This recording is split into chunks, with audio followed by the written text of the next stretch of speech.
Very good. You'll find that conspiracy probably on the dark web. Yes. Fantastic segue, Waleed. This is the hidden internet. It's a lawless marketplace for drugs and weapons and worse, and anyone can access it. The possibilities are almost limitless, but so are the dangers. It's a covert global computer network that won't show up in any Google search. Totally anonymous, the dark web's a haven for the worst of humanity. Illegal firearms, the most despicable pornography, you can even hire a hitman. Of course, it's a magnet for the drug trade, and Australians are keen customers. The substances that are available in the darknet mirror what we see in street markets, so that's cannabis, MDMA and pharmaceutical drugs that are available on there. Using digital currency like Bitcoin, dark web clients use anonymous peer-to-peer technology to buy drugs from their homes without the danger of hanging around street corners. But there are other dangers. It was a group of kids after a school ball that thought they'd experiment something, and this kid explained to the boys that it was just keeps you awake and makes you feel happy. He obviously didn't know what it was about, and the boys tried it, and yeah, Preston obviously had an adverse reaction to it compared to everybody else, and yeah, decided to jump off a second-storey balcony.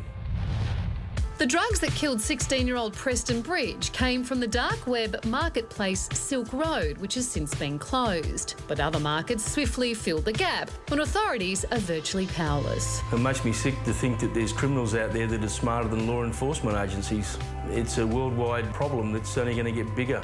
Certainly, law enforcement has been presented with a lot of new challenges as the internet's evolved. Whilst it might be more difficult for them to track down perpetrators of online crimes, it's not impossible. It just takes a little bit extra time.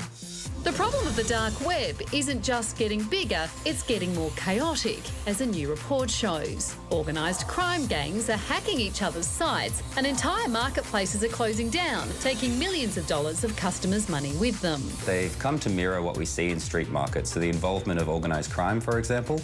In the past year, we've seen marketplaces either shutting down and taking people's money with them, or being extorted by third parties and taken down until money's paid to them. When the market doesn't work, people lose their money with no legal recourse. And when the market does work, people lose their lives. Preston was a great kid. Just one of those great kids that respected everybody, and they respected him, and yeah, no, I couldn't speak more highly of Pres.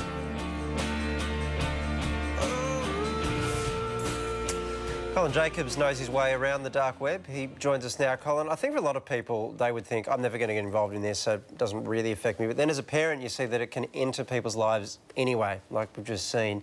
That's really concerning stuff to hear about. How many Aussies are using this thing? Look, we don't have great numbers about how many, but we do know that Australians are probably per capita the biggest users of online drug buying sites on the dark net. Why, Colin? Do we have such a high rate?